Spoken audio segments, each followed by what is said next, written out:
तर नमस्कार मित्रांनो, पुन्हा एकदा तुमचं स्वागत आहे आपल्या यूट्यूब चॅनलवर, ज्याचं नाव आहे काय बोलतो. तर आज मी अजून एक गोष्ट घेऊन आलो तुमच्यासाठी, ज्या गोष्टीचं नाव आहे सिनेमा. तुम्ही पण सिनेमाला जात असाल ना, थिएटर्समध्ये. कधी असा विचार केलाय की तुम्ही कुठल्या नाईट शोला गेलाय आणि तिथे काय भलतंच घडलंय? चला तर मग ऐकूया नवीन गोष्ट. सिनेमा. रात्रीचे 11 वाजले होते.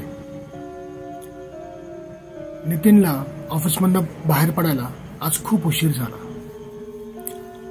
त्याने विचार केला, आज खूप कंटाळा आलाय. आज शुक्रवार पण आहे आणि नवीन सिनेमाही लागतात, तर आपण एखादा सिनेमा बघूया.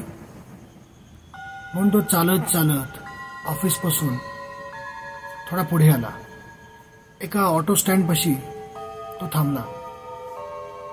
त्याने रिक्षा केली. बोला साहेब, कुठे जायचं? घ्या, जवळच्या कुठल्या पण टॉकीजपाशी घ्या. जवळचं टॉकीज म्हणजे? अच्छा, हा, कल्पना. घ्या हो, कुठे पण या. दिवसभर एक तर वैतागलोय मी, काम करून करून कंटाळा आलाय. पुढील 15 ते 20 मिनिटात रिक्षा कल्पना टॉकीजपाशी थांबली. तो उतरला आणि त्या रिक्षाचे भाडं दिलं. चालत चालत तो कल्पना टॉकीजच्या इथे बुकिंग काउंटरपाशी आला. तिथे कोणीच नव्हतं. अरे, असं कसं? बाहेर तर मात्र पार्टी होती की पुढचा शो रात्री 12 वाजता. चला, अजून अर्धा ते पाऊण तास आहे. आपण ह्या टॉकीजमध्ये फिरू शकतो. तो आतमध्ये आला तर त्याला कळलं की आतमध्ये टॉकीजमध्ये अजून कुठला तरी शो चालू आहे.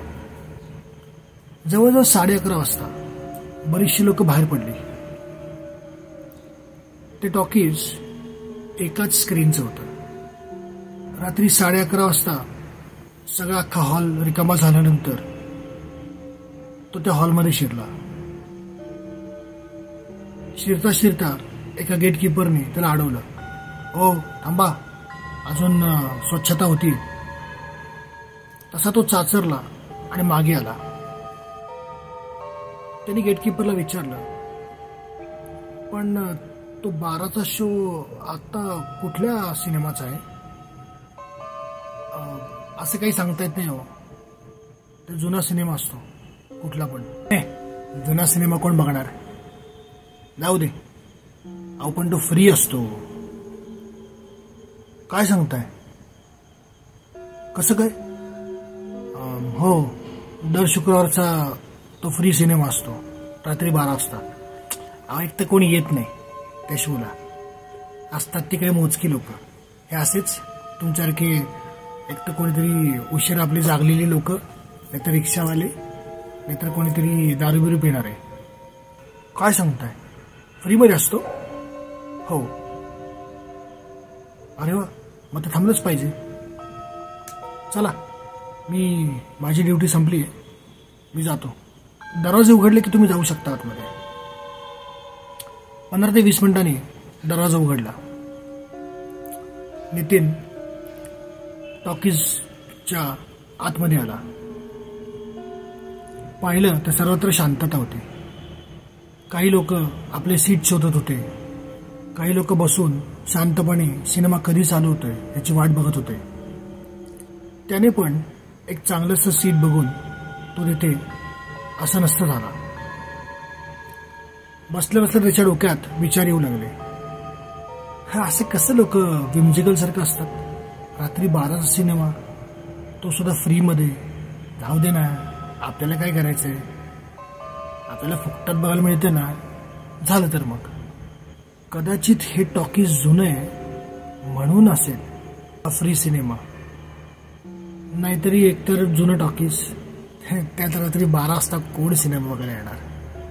तेवढ्यात लाईट बंद झाले. जी लोक एकमेक आपसात बडबड करत होती ती शांत झाली. पडद्यावर प्रकाश पडला. वेलकम. आजच्या फ्री शो मध्ये तुमचं स्वागत आहे. आजचा सिनेमा आहे लाईफ. हा कुठला सिनेमा आहे लाईफ? लाईफ नावाचा सिनेमा मी नाही पाहिला. बघू, आवडला तर बसू, नाही तर मग जाऊ निघून. पण विशेष आहे, एवढ्या रात्रीच्या सिनेमाला सुद्धा तशी बऱ्यापैकी गर्दी आहे. आणि मुख्य म्हणजे बायका, पोरं बिरं, फॅमिलीज पण आल्यात. असणारच. फुकट ते पौष्टिक. सिनेमा चालू झाला. एक मुलगा एका कुत्र्याबरोबर एका रस्त्यावरून चाललाय. मध्येच त्या कुत्र्याला काय हुक्की येते माहित नाही. तो रस्ता क्रॉस करतो आणि क्रॉस करत असताना एका गाडीखाली येतो. ऑडियन्स मधले सगळे ते बघून खूप दचकतात. तो मुलगा खूप ढसाढसा रडतो. त्या कुत्र्याचं शव अस्ताव्यस्त, छिन्न विछिन्न त्या रस्त्यावर पडलेलं असतं. त्या मुलाला हेही भान राहत नाही की आपण त्या शवाला कवटाळताना त्याचं रक्त आपल्या अंगा खांद्याला सगळीकडे लागतंय. बापरे, कसला भयानक पहिला सीन दाखवतात हे लोक. नाही झेपलं तर मी मध्यातून उठून जाणार आहे, अशी खुणगाठ नितीन स्वतःच्या मनाशी बांधतो. आणि अचानक पडदा बंद होतो. अरे हे काय झालं? तेवढ्यात त्याला बाजूने आवाज येतो, साहेब पॉपकॉर्न. अरे काय, दचकलो ना मी. पॉपकॉर्न घेणार? हो दे. किती? 2 रुपये. 2 रुपये? नितीन हसत हसत 2 पॅकेट पॉपकॉर्नचे घेतो. काय मूर्ख लोक आहेत. 2 रुपयाला कोण पॉपकॉर्न विकतं का आजकाल? परत पडद्यावर प्रकाश पडतो आणि नितीन बघतो तर काय, एक थिएटर. त्या थिएटरमध्ये सगळे ऑडियन्स बसलेत. अरे हा असं काय सिनेमा आहे लाईफ? मग अशी तो मुलगा काय दाखवला, त्याचं कुत्र काय मेलं, आणि हे आता असं काय दाखवतायत? हे थिएटर, त्याच्यात ऑडियन्स बसलेले. अरे देवा, अरे हे तर तेच थिएटर वाटतंय जिथं मी बसलोय. वाटतंय काय तेच थिएटर आहे? हा काय मूर्खपणा आहे. नितीन सर्वत्र बघू लागला की कुठे कॅमेरा लावलाय का, पण त्याला सर्वत्र अंधारच दिसला. वाटलंच मला हे असं फ्री म्हणजे काहीतरी असंच बोगसपणा असणार. नितीन ताडकन उठला आणि तो बाहेर जाऊ लागला. एक्झिटच्या दिशेने गेला तर तेवढ्यात एका माणसाने त्याला अडवलं. थांबा, अजून सिनेमा संपला नाहीये. ओ, मला नाही असला सिनेमा बघायचा. जाऊ दे, आता तो फुकटच आहे, बघा तुम्हीच. नितीन एक्झिटच्या दरवाजापाशी गेला. पाहतो तर काय, दरवाजाला लॉक होता. कोणीच दरवाजा उघडला नाही. नितीनने मागे वळून पाहिलं तर एव्हाना जे सगळे लोक पडद्याकडे बघत होते ते तर त्याच्याकडे बघायला लागले. त्यातला एक एक जण उठला आणि त्याच्या दिशेने येऊ लागला. त्याला काही 2 मिनिटं कळेच ना हे काय चाललंय. तो धावत पळत सैरभैर त्या अख्ख्या थिएटरमध्ये पळू लागला. एका सीटपाशी आला आणि तो गडबडून खाली पडला. सीटवरच कोलमडला. तशी ती लोक थांबली. ती परत आपल्या सीटच्या दिशेने जाऊ लागली. अरे हे काय होतं माझ्याबरोबर. तो परत त्या सीटवरनं उठला. तशी ती लोक परत त्याच्या दिशेने चालायला लागली. आता त्याला कळून चुकलं होतं की सीटवरनं उठलं तर ही लोक आपल्याला सोडणार नाहीत. तो तसाच बसून राहिला. सिनेमा परत चालू झाला. आता सिनेमामध्ये एक मुलगा आणि एक खाटीक त्याचा गळा चिरतोय असं दृश्य दाखवत होते. नितीन ते बघून खूप घाबरला. पुढच्या क्षणाला त्याच्या शेजारचा माणूस त्याच्यापाशी आला आणि त्याने विचारलं, काय साहेब, पिक्चर आवडतोय ना? त्याने एक क्षण त्या माणसाकडे पाहिलं तर नितीनला दरदरून घाम फुटला. त्या माणसाला डोळेच नव्हते. पांढरा फटक पडलेला चेहरा, डोळ्याच्या ठिकाणी नुसत्याच खोबण्या, आणि त्यांनी आपल्या खांद्यावर ठेवलेला हात हा नितीनला खूप थंड जाणवत होता. आता नितीनला कळून चुकलं की आपण खूप मोठ्या संकटात सापडलोय. तो काहीच बोलला नाही. तो माणूस तसाच उभा होता. समोर सिनेमा चालू. नितीन समोर सिनेमात बघतोय आणि तो माणूस टक लावून नितीनकडे बघतोय. आता सगळी माणसं नितीनकडे वळली आणि त्यांनी विचारलं, काय साहेब, सिनेमा आवडतोय ना? नितीनला खूप भीती वाटत होती. त्याचे हातपाय लटपट कापत होते. तो कसं बसं फक्त हो.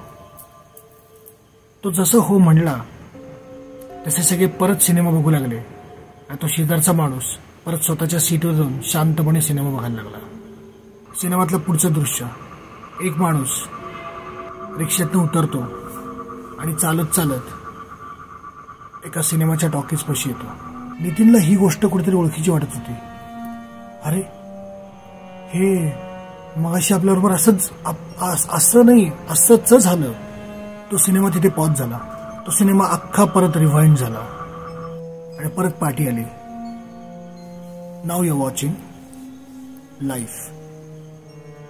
ऑडियन्स मधून एक मुलगा उठला. त्याच्या हातात नुसताच पट्टा होता आणि नुसता भुंकण्याचा आवाज. तो नितीनच्या दिशेने आला आणि एकदम रक्ताचं थारोळं दिसलं. नितीन गडबडून मागे सरकला. क्षणार्धात रक्त नव्हतंच, ते कुठेतरी गायब झालं होतं. तो अजून खूप घाबरला. त्याच्यानंतर एक माणूस एका माणसाला फरफटत घेऊन आला आणि नितीन समोर त्याने त्याचा गळा चिरला.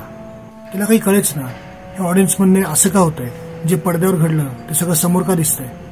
आणि तेवढ्यात नितीनला कोणीतरी त्याचा गळा मागणं पकडल्याचं जाणवलं आणि एकदम तो जागा झाला. त्याने घड्याळात पाहिलं तर रात्रीचे 12 वाजले होते.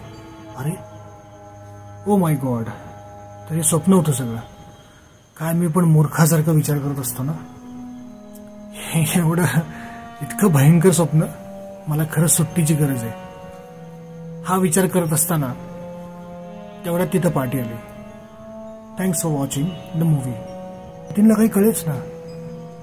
अरे 12 वाजता तर पिक्चर चालू होणार होता आणि संपला. आपलं घड्याळ बहुतेक बंद पडलं आणि आपण नक्कीच सिनेमात झोपलो. लाईट लागले. सगळी माणसं उठली आणि चालायला लागली आणि अचानक नितीनला दिसलं की एका माणसाचा गळा चिरला गेलेला आहे. एका मुलाच्या हातात नुसताच कुत्र्याचा बंद आहे. तो बाहेर आला. एका माणसाने त्याच्या खांद्यावर हात ठेवला. काय साहेब, पिक्चर आवडला ना? आता रोज येत जा 12च्या शोला. जोपर्यंत हा शो चालू आहे तोपर्यंत आपण हा शो बघितलाच पाहिजे. असं म्हणून त्यांनी आतमध्ये हात केला. तिथं नितीनची बॉडी पडली होती. तर मित्रांनो, ही होती आजची गोष्ट. मी अपेक्षा करतो तुम्हाला ही गोष्ट आवडली असेल. त्यामुळं जर आवडली असेल तर चॅनलला लाईक करा, शेअर करा ही गोष्ट आणि सबस्क्राईब करा. आणि हो, मला कमेंटमध्ये सांगा की या गोष्टीतला सगळ्यात भारी पार्ट तुम्हाला कुठला वाटला. धन्यवाद.